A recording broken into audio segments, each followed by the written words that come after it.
Welcome to current शिक्षा। I hope आप सभी लोग बहुत अच्छे होंगे और आपकी तैयारी भी बहुत अच्छी चल रही होगी। आज इस वीडियो में हम हैदराबाद, कर्नाटक और मैसूर से संबंधित महत्वपूर्ण पॉइंट्स देखने वाले हैं। अगर आप लोग चैनल पर पहली बार आए तो चैनल को जरूर सब्सक्राइब कर लें। इसका पीडीएफ आप लोगों को टेलीग्राम ग्रुप में मिल जाएगा, जिसका लिंक डिस्क्रिप्शन में दिया गया है। आइए आज की शुरुआत करते हैं। हैदराबाद और कर्नाटक यहाँ पर मिलकर के कर्नाटक को बनाते थे। दिल्ली में यहाँ पर मुग़ल शासन था और यहाँ पर मोहम्मद शाह रंगीला यहाँ का दिल्ली में शासन करता था और इसने दक्कन में अपना सूबेदार नियुक्त किया था, जिसका नाम था निज़ाम उल मुल्क, जिसका नाम वास्तविक नाम चिनकिलिस खान था और ये आसफ जहां वंश से संबंधित था। चिनकिलिस खान ने हैदराबाद को स्वतंत्र राज्य के रूप में स्थापना किया था और इसकी स्थापना 1724 में चिनकिलिस खान ने किया था। हैदराबाद की स्थापना चिनकिलिस खान ने किया था। यहाँ पर कर्नाटक आप लोग देख पा रहे हो, कर्नाटक ये क्षेत्र है और इसने भी स्वयं को स्वतंत्र घोषित किया था। कर्नाटक की स्थापना यहाँ पर सदात उल्ला खान ने किया था और जिसने अपनी राजधानी आरकाट को बनाया था। और यहाँ पर उत्तराधिकार का युद्ध हुआ था, कर्नाटक युद्ध इसको कहते हैं। यहाँ पर ईस्ट इंडिया कंपनी और फ्रांस की सेनाओं के मध्य युद्ध हुआ था और यह युद्ध 1746 से 1763 तक चला था, जिसमें ईस्ट इंडिया कंपनी यानी कि अंग्रेज़ों की यहाँ पर विजय हुई थी। 1798 में हैदराबाद पहली रियासत बना था जिसने सहायक संधि पर हस्ताक्षर किए थे और 13 सितंबर 1998 को ऑपरेशन पोलो के द्वारा हैदराबाद को भारत में विलय किया गया था और 2023 में इसकी 75वीं वर्षगांठ थी। नेक्स्ट है 1760 में वंडीवाश का युद्ध हुआ ईस्ट इंडिया कंपनी और फ्रांस की सेनाओं के मध्य। ईस्ट इंडिया कंपनी का नेतृत्व आयरकूट ने किया था। यहाँ पर ईस्ट इंडिया कंपनी की विजय हुई थी और फ्रांस को यहाँ पर भारी क्षति हुई थी। अब बात कर लेते हैं अवध की। अवध का सूबेदार सादत खान था, जिसको नियुक्त दिल्ली के मुग़ल बादशाह मोहम्मद शाह रंगीला, उस समय यहाँ पर बादशाह थे मोहम्मद शाह रंगीला, इसने अवध के सूबेदार सादत खान को यहाँ पर नियुक्त किया था और सादत खान ने 1722 में अवध को स्वतंत्र राज्य के रूप में स्थापित किया था और इसने अपनी राजधानी अवध की फैज़ाबाद बनाया था। सादत खान ने यहाँ पर बुरहान उल मुल्क की उपाधि धारण की थी। ये क्वेश्चन एक बार एग्जाम में आया हुआ है कि बुरहान उल मुल्क किसको कहा जाता है, तो ये शहादत खान को कहा जाता है। अवध का क्षेत्र महत्वपूर्ण था क्योंकि यहाँ पर गंगा नदी और उपजाऊ भूमि पाई जाती है, जिससे कि यहाँ पर रेवेन्यू ज़्यादा एकत्रित होता है। अवध की दो राजधानी थी। शहादत खान ने यहाँ पर फैज़ाबाद को राजधानी बनाया था और लखनऊ को राजधानी आसफुद्दौला ने यहाँ पर बनाया था। आसफुद्दौला ने बड़ा इमामबाड़ा और रूमी दरवाज़ा का भी निर्माण करवाया। पिछली बार यूपीपीएससी पेट में क्वेश्चन पूछा गया था कि रूमी दरवाज़ा कहाँ स्थित है। इससे पहले बड़ा इमामबाड़ा से भी क्वेश्चन आ चुका है, ये कहाँ है, तो ये दोनों लखनऊ में स्थित हैं। नेक्स्ट है दिल्ली में यहाँ पर मोहम्मद शाह रंगीला का शासनकाल था और इसको हराने के लिए शहादत खान, इसका सूबेदार जो कि अवध का सूबेदार था, इसने नादिर शाह जो कि आक्रमणकारी था इसको बुलाया था। नादिर शाह को दिल्ली बुलाने वाला शहादत खान था और इसने 1739 में नादिर शाह को बुलाया था और यहाँ पर शहादत खान जो था, इसने यहाँ पर नादिर शाह ने पहले मोहम्मद शाह रंगीला को तो हरा दिया, उसके बाद जब ये अवध की तरफ बढ़ा तो शहादत खान इससे डर गया और आत्महत्या कर लेता है। नेक्स्ट है शहादत खान के बाद यहाँ पर अवध का नवाब सफदरगंज बनता है और उसके बाद आशफुद्दौला नवाब बनता है और बाद में शुजाउद्दौला यहाँ पर अवध का नवाब बनता है। अवध का नवाब मुग़लों का वज़ीर होता था। शुजाउद्दौला 1764 के बक्सर के युद्ध में यहाँ पर यह पराजित हो जाता है और इलाहाबाद की संधि 1765 में अंग्रेज़ों के साथ यह करता है। आसफुद्दौला ने राजधानी अपनी लखनऊ को बनाया था। अवध का अंतिम नवाब वाजिद अली शाह था और ये 1856 में यहाँ पर अवध का नवाब था।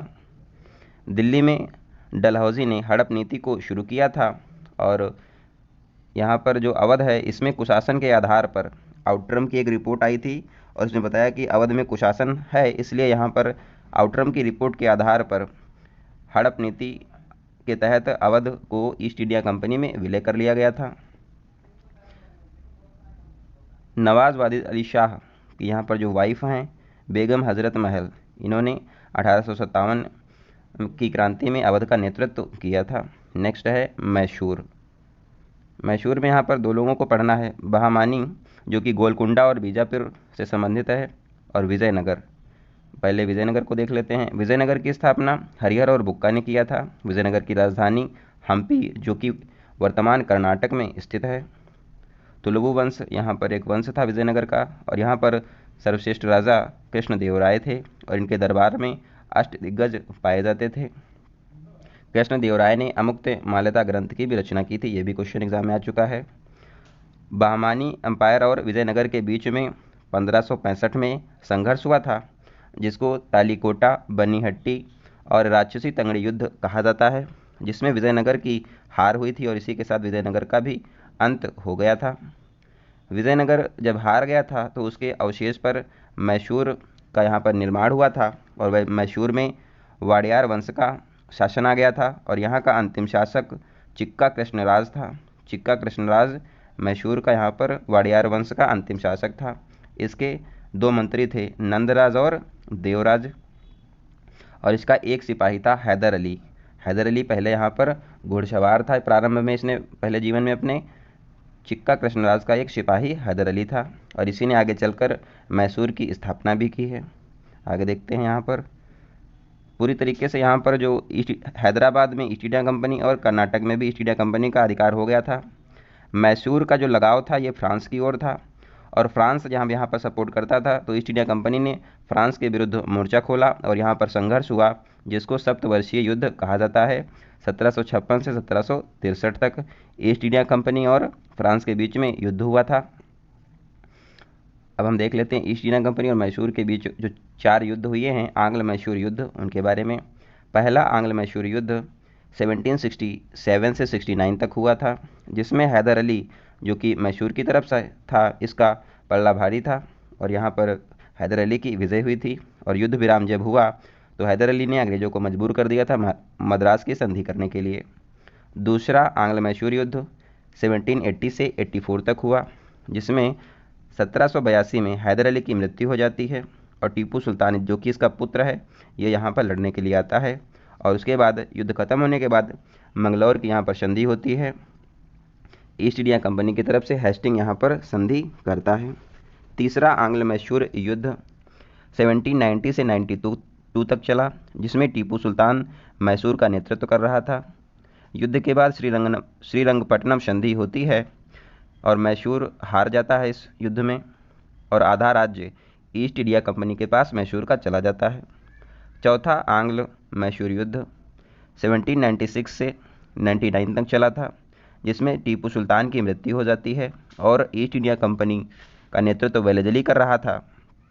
इसने कहा कि पूर्व का साम्राज्य मेरे कदमों में है, क्योंकि इसने जो यहाँ पर सारे जो यहाँ पर मेन पॉइंट थे, हैदराबाद, कर्नाटक, मैसूर, मराठा, इन पे अंग्रेज़ों का अधिकार हो गया था, इसीलिए इसने कहा कि पूर्व का साम्राज्य मेरे कदमों में है। टीपू सुल्तान की बात करें तो टीपू सुल्तान हैदर अली का पुत्र था। टीपू सुल्तान फ्रांस की क्रांति से प्रभावित था, और उसके बाद इसने जैकोबिन क्लब का भी सदस्य बन गया था। इसने फ्रांस और अपनी मित्रता को प्रदर्शित करने के लिए स्वतंत्रता का वृक्ष यानी कि ट्री ऑफ लिबर्टी श्रीरंगपट्टनम में लगाया था। भेड़ की तरह लंबी जिंदगी से अच्छा है शेर की तरह एक दिन जिया जाए, ऐसा कथन टीपू सुल्तान का है। टीपू सुल्तान ने नौसेना के निर्माण का भी प्रयास किया था। नए विचार और नवाचार टीपू सुल्तान ने जो शुरू किए थे उनसे देख लेते हैं। माप तौल की नई पद्धति टीपू सुल्तान ने विकसित की थी, और इसने नया कैलेंडर प्रणाली भी विकसित किया था। विदेशों में दूत भेजना शुरू टीपू सुल्तान ने किया था। सिक्का ढलाई का नया तरीका टीपू सुल्तान ने खोजा था, और रॉकेट निर्माण का भी प्रयास टीपू सुल्तान के कार्यकाल में हुआ था। आई होप आप लोग को वीडियो अच्छी लगी होगी। अगर आप लोगों का कोई सुझाव है तो आप लोग को कमेंट बॉक्स में ज़रूर बताइए। इसका PDF आप लोग को टेलीग्राम ग्रुप में मिल जाएगा। मिलते हैं अगली वीडियो में, तब तक आप लोग अपना ध्यान रखें, पढ़ते रहें। धन्यवाद।